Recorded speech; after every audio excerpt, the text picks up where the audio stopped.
Level 1. The decision. You sign your name, and your hand does not feel like it belongs to you anymore.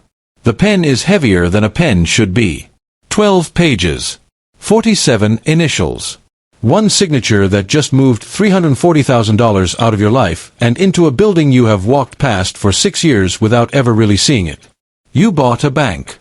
Not a big one. One branch. One drive-through window.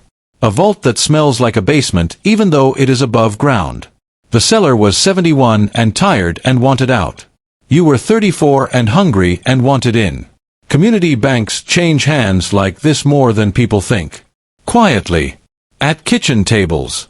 With lawyers who bill by the hour and a silence in the room right before you sign that nobody warns you about. You drive home and your hands will not stop shaking on the wheel. Not from fear exactly. From the size of it. You just became one of roughly 4,000 people in the entire country who owns a bank outright. A number you did not know existed yesterday. A number you cannot unknow now. You do not sleep. You lie there doing math in the dark. The kind of math that does not turn off.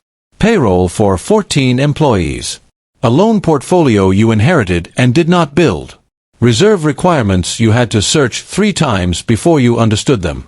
Regulators who can walk into your building any day they choose and go through every file without asking permission first, because that is the deal you signed the moment you took over. Your phone buzzes at 2 in the morning. Not an emergency. Just habit. You check the balance on the operating account like it is your own personal number because right now it is. $340,000 gone from your savings and every dollar of it sitting inside walls you do not fully understand yet. You think about the seller's face when he shook your hand. He did not smile. He looked relieved the way people look when they have been carrying something heavy for a very long time and finally get to set it down. You did not understand that look yesterday. You are starting to understand it now. You get up before sunrise. You put on a shirt you bought specifically because it looked like something a bank owner would wear. You realize halfway through buttoning it that nobody told you what that is supposed to look like. You are guessing. Everyone in this building today is about to call you sir or ma'am, and none of them know you were awake until 4 in the morning reading compliance documents you did not fully understand. You pull into the parking lot before anyone else. You sit in the car for a full minute just looking at the sign. Your name is not on it yet. That comes later. For now it still says the old name. The old owner. 6 years of walking past a building you never really saw. You walk in. The lights are off. You are the only one here. You find the switch by memory from your first tour and the fluorescent hum fills a lobby that is now, for better or worse, entirely yours. Level 2. The grind. The first customer of the day is an elderly woman who has been coming to this branch for 31 years and does not know the owner changed. You introduce yourself and she squints at you like you are a rumor. She asks where the old owner went. You say he retired. She says he never mentioned retiring. You smile and process her deposit and she leaves without saying goodbye. And you realize 31 years of trust does not transfer with a signature. By 10 in the morning you have already answered 4 questions you do not know the answer to. A teller asks about a wire transfer limit. A loan officer asks if you are keeping the current underwriting policy or changing it. A customer asks why their account was flagged for review. You say you will look into it and you write it on a sticky note and the sticky note joins 6 others on your desk by lunch. You eat lunch at your desk because leaving feels like abandoning a ship that is already taking on water. You open the loan portfolio file for the first time in daylight, fully awake, and you find a commercial loan that is 90 days delinquent. 90 days. Nobody flagged it during due diligence. It was buried in a spreadsheet tab you did not know to check. You call the borrower. No answer. You call again an hour later. No answer. You leave a voicemail you rewrite in your head 4 times before you say it out loud, trying to sound like someone who has done this before. At 2 in the afternoon, a wire transfer request comes across your desk for $28,000. It looks normal. It also looks like nothing you have ever approved before, and you realize with a small drop in your stomach that you do not actually know what normal looks like yet. You approve it because delaying it feels worse than approving it, and you immediately wonder if that was the wrong instinct. Payroll runs on Friday. You do the math 3 times. It clears, barely, and the relief lasts about 4 minutes before the next problem replaces it. Your evenings stop being evenings. You sit at your kitchen table with the compliance binder open, cross-referencing regulations you did not know existed a month ago. Your phone buzzes with a text from a friend asking if you want to grab dinner. You say you cannot. You do not say why, because I am reading FDIC risk management standards for the third time is not a sentence that fits in a text. By the end of week 2, you have learned the names of all 14 employees, the location of a leak in the break room ceiling, and the fact that the old owner had been quietly subsidizing the branch's losses out of his own pocket for the last 18 months without telling anyone, including, apparently, you. You sit alone in the office after everyone has gone home, staring at a number on a screen that is smaller than the one you signed for 6 weeks ago. And you understand for the first time that buying the bank was not the hard part. Level 3. The break-even. The branch turns a profit for the first time in October. $4,200. You stare at the number for a long time, waiting to feel something. What you feel instead is the specific exhaustion of finally getting proof that the last 4 months were not a mistake. You still have not paid yourself. You have been living off savings that were never meant to last this long. You tell people you are reinvesting in the business, which is true. It is also a sentence you use so you do not have to say out loud that you are broke and you own a bank. The delinquent borrower finally calls back. He is apologetic. Says his business hit a rough patch. Asks for a 90-day extension. You say yes before you have fully thought it through because saying no feels like something the old owner would have done. And you are still figuring out which version of tough you are supposed to be. A regional bank sends a letter. Not threatening. Just informational. They are expanding into your county, opening a branch 4 miles from yours. You read it twice. You did not know a letter could make your stomach drop like that. Your loan officer, the one who has been here 19 years, starts bringing you coffee unprompted around 3 in the afternoon every day. You do not ask her to. You realize much later it is not really about the coffee. You approve your first loan entirely on your own judgment. No committee, no second opinion. A small manufacturing business, $40,000, a man who reminds you of your uncle. Your hand hesitates over the signature line for exactly as long as it did the day you bought the bank. The break room ceiling leak finally gets fixed. Small thing. You feel disproportionately proud of it. By the end of the quarter, the branch is no longer losing money. It is also not making enough to pay you anything close to what you were making before. You sit at your kitchen table, the same table where you used to spread out compliance binders, and for the first time you let yourself ask the question you have been avoiding. Is this actually going to work, or are you just surviving long enough to find out it will not? Level 4. The first real win. A woman walks in on a Tuesday asking about a small business loan for a laundromat. $42,000. Nothing special on paper. You almost hand her off to your loan officer like every other application this month. And then something makes you sit down with her yourself. She has been saving for 6 years. She has a folder of handwritten projections, a lease already signed contingent on financing, and a nervous habit of apologizing for taking up your time. You recognize the apology. You made it yourself 4 months ago in a lawyer's office, signing your name 47 times. You approve the loan in 11 days instead of the 6 weeks the old process required. Not because you cut corners. Because you built a faster process without realizing it, out of pure necessity, because you did not have the staff to let things sit. 3 weeks later she comes back into the branch. Not for banking. Just to tell you the laundromat opened. She brought you a card. You put it on your desk next to the sticky notes and it stays there longer than any of them. Word gets around the way it does in a small county. Not fast, not loud, just steady. A contractor mentions your name to another contractor. Someone at the diner says the new owner actually picks up the phone. Your loan officer tells you applications are up 11% from the same month last year. You realize you did not do anything special. You just did the basic thing correctly, and apparently that is rare enough to notice.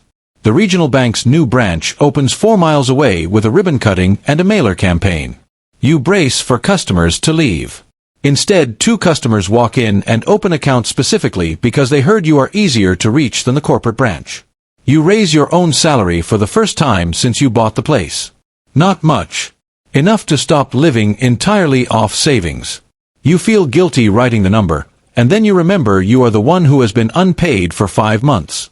The guilt does not fully go away, but it gets quieter. Level 5. The expansion. The second branch happens faster than you expect, and not because you planned it. A small bank 2 counties over goes up for sale. Another aging owner. Another quiet retirement. Your loan officer mentions it almost in passing over coffee. You drive out to see it before you have even decided you are considering it. It is smaller than your first branch.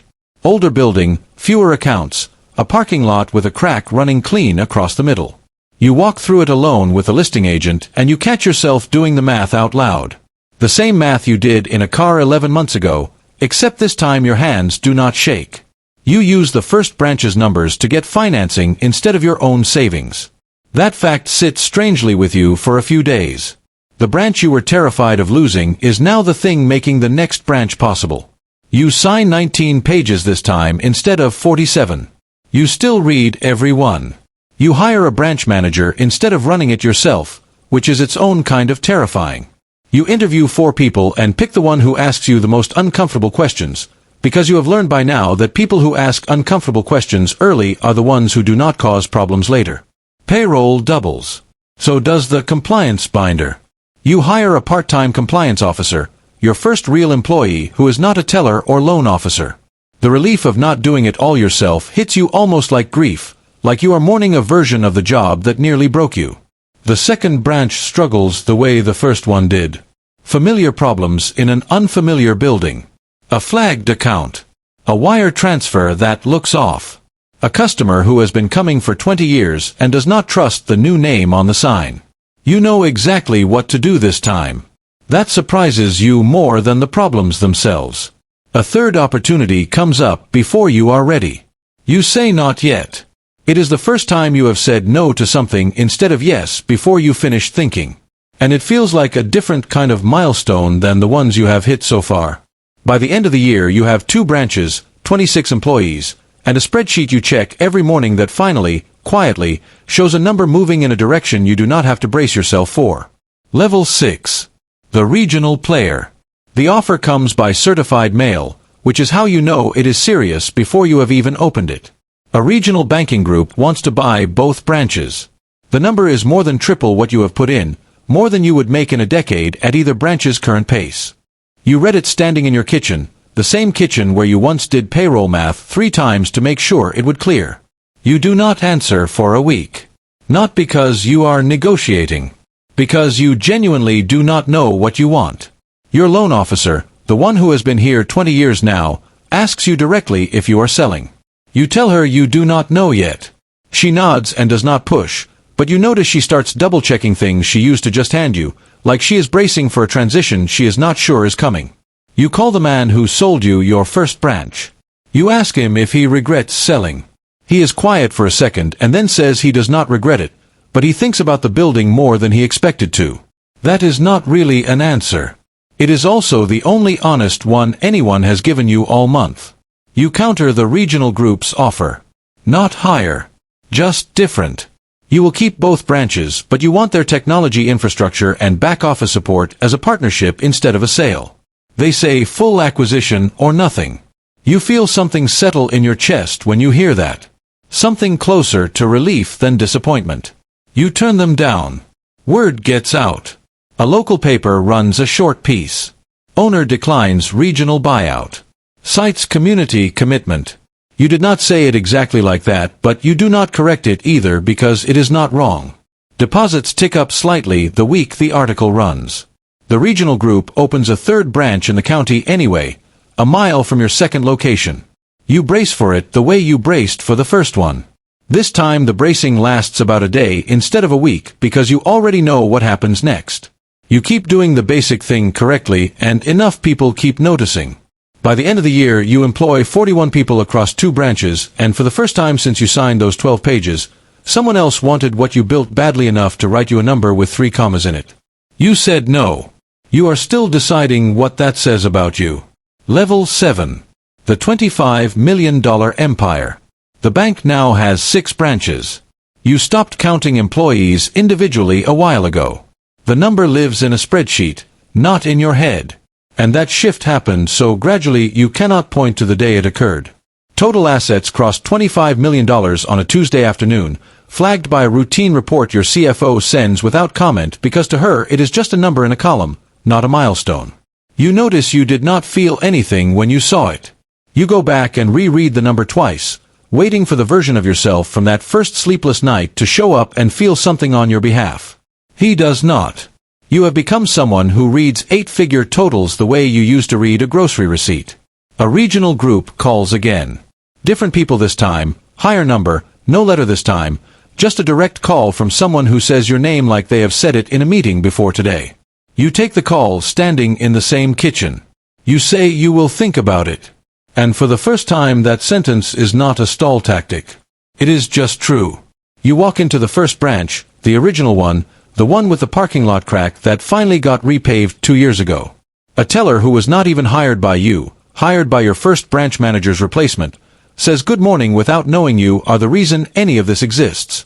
You do not correct her. You just nod and keep walking. And something about being anonymous inside your own creation feels less lonely than you expected. You get a call from the man who sold you this branch 7 years ago. Out of nowhere. He heard about the growth from someone at the diner. He asks if the crack in the parking lot ever got fixed. You tell him it did. He is quiet for a moment and then says he is glad it is still standing, still yours, still doing what it was always supposed to do. You do not tell him how close it came to not making it. Some things do not need saying out loud twice. Your compliance officer, once your only hire outside of tellers and loan officers, now manages a team of 9. Your loan officer from branch 1, the one who used to bring you coffee unprompted at 3 in the afternoon, is now a regional vice president. You see her at the holiday party and she brings up that coffee and you both realize neither of you ever said out loud what it actually meant back then. You sign a document late one night alone in your office. The same kind of stack of pages you signed 7 years ago at a stranger's kitchen table. This one authorizes a 7th branch. Your hand does not shake. You notice that specifically. Actively. The way you notice something that used to define you and no longer does. You drive home past the very first branch, lit up at night, sign glowing with your name finally on it. Small and permanent. Somewhere right now someone your age is signing 12 pages at a stranger's desk, shaking hands, wondering if they just ruined their life. You already know how that story goes. You just lived 7 years of it.